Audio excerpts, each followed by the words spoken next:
Good to be here. Trying to get my wife on OnlyFans so I can get off the road. Oh yeah. Heard some fellas get kind of quiet. They were like, "Hey, I definitely don't have 5 different accounts on 9 different credit cards." OnlyFans is a site for pervs, gentlemen mostly in their 50s or 60s, mostly in the Midwest, that have a lot of downtime and a lot of extra cash.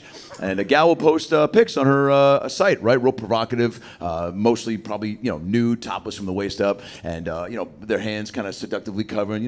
Maybe, hey, maybe there's some titties under these paws, And then the guy will be like, "Well, here's $800. Maybe we can find out together." Right? It's a real circle of life, and. Trying to get around that. Not everyone's familiar with OnlyFans. That's why I asked you guys. I was in AZ recently doing shows, and I asked the guy in the third row, I go, "Sir, if push came to shove, and shove came to push, and you need to garner some extra income for your life, what would you throw from your world on the OnlyFans to get that done?"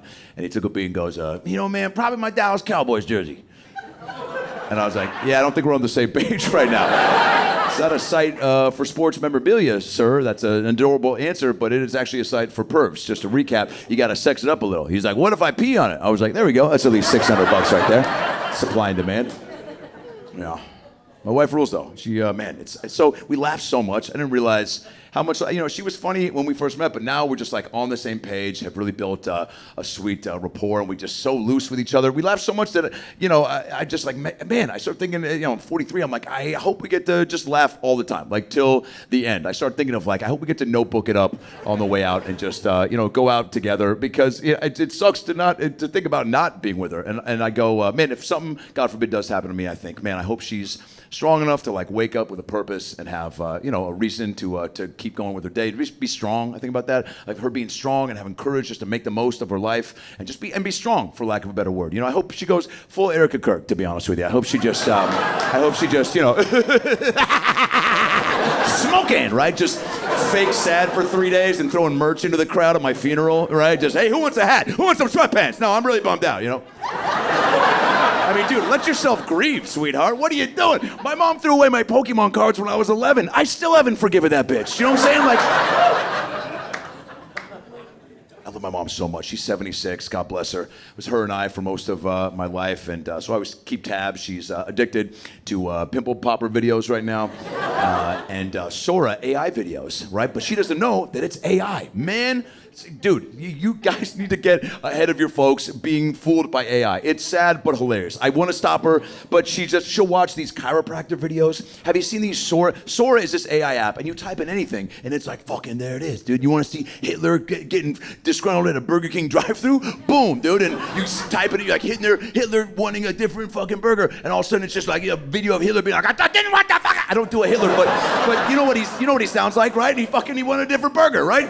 So she gets all these videos of these old women, these 90-year-old elderly women, like, "This is my first time getting an adjustment." And the guy's like, "Just breathe, Ethel, just breathe, relax, Ethel, breathe."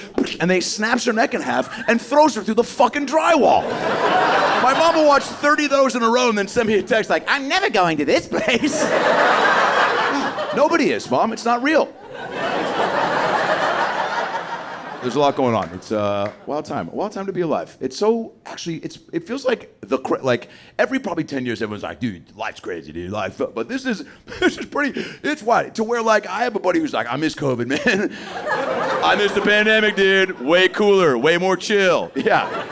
Like, when you're missing the worst time in potentially our history, like, that's how you know it's not good, and, COVID.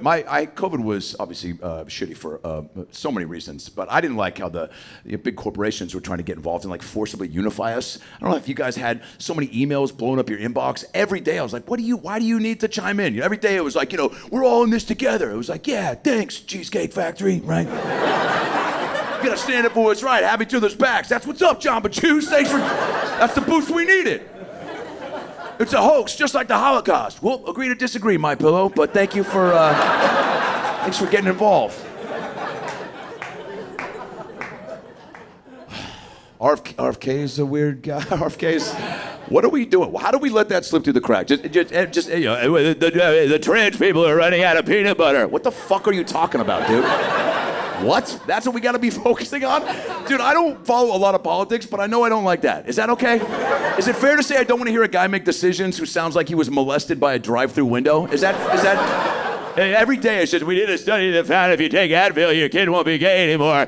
If you don't want your son to be a butthole player, you can take Advil and he won't be playing in buttholes. If you don't want your daughter to be a lesbian, you can take a gusher and squeeze the gusher juice into her belly button and she won't scissor her friends in college. We're going to send all the autistic kids to Afghanistan for spring break. What the fuck are you talking about, dude? It's Tuesday, Rob. How are you going to get all that done? Pace yourself. Dude, RFK should be the voice of an animated ashtray in an after-school special. How come no one thought to put him there? He would destroy. That's brilliant casting. You got some punk kids trying to pressure a kid to smoke behind the portables. Come on, Timmy, smoking's cool. Everyone's doing it. And RFK just rolls up. You guys think smoking is cool? Try putting a dead baby bear cub in the back of your Honda Accord, you piece of shit. Come on, Cheryl.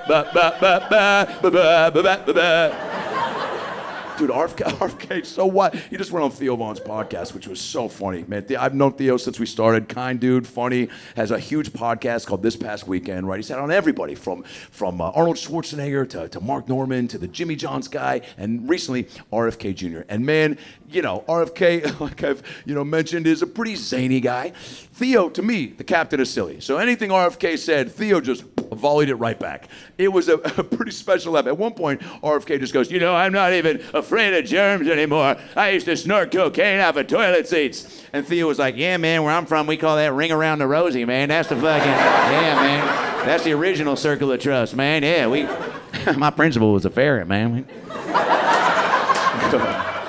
He was. Our presidents are so old. I don't like. That's one thing I'm like. Again, I don't follow enough to know. But I'm just like, why are we going like the old? Hey, give us the oldest, whitest, oldest. Yeah, like Trump, 79. Dude, 79. My dad is 79. I love my dad. I wouldn't vote for my dad for anything. Maybe sixth coolest guy at the assisted living home. Maybe.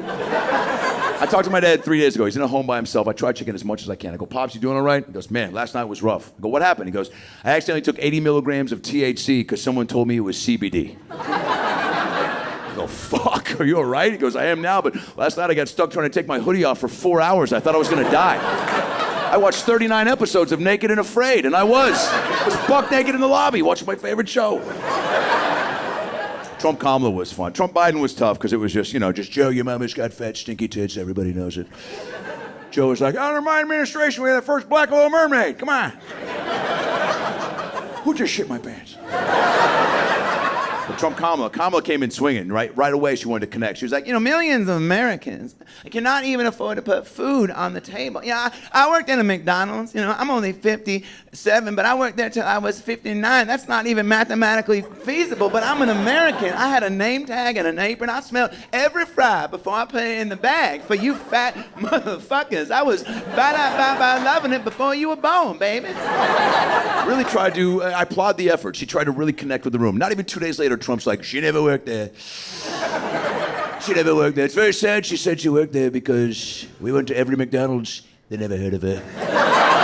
They never heard of Kamala. We went to every McDonald's. Yes, we did. We went to every McDonald's. We talked to everybody. We did. We talked to everyone. We went to every McDonald's. We talked to everyone. We did. We talked to every McDonald's. We went to every McDonald's. We talked to everyone. We did. We talked to every McDonald's. We went to them. We talked. We went to every McDonald's. They never heard of her. We talked to everyone. We talked to Grimace. Grimace never talks. He talked to me. All right, my name's Adam Ray. You guys were a lot of fun. Thank you very much for coming out. God bless.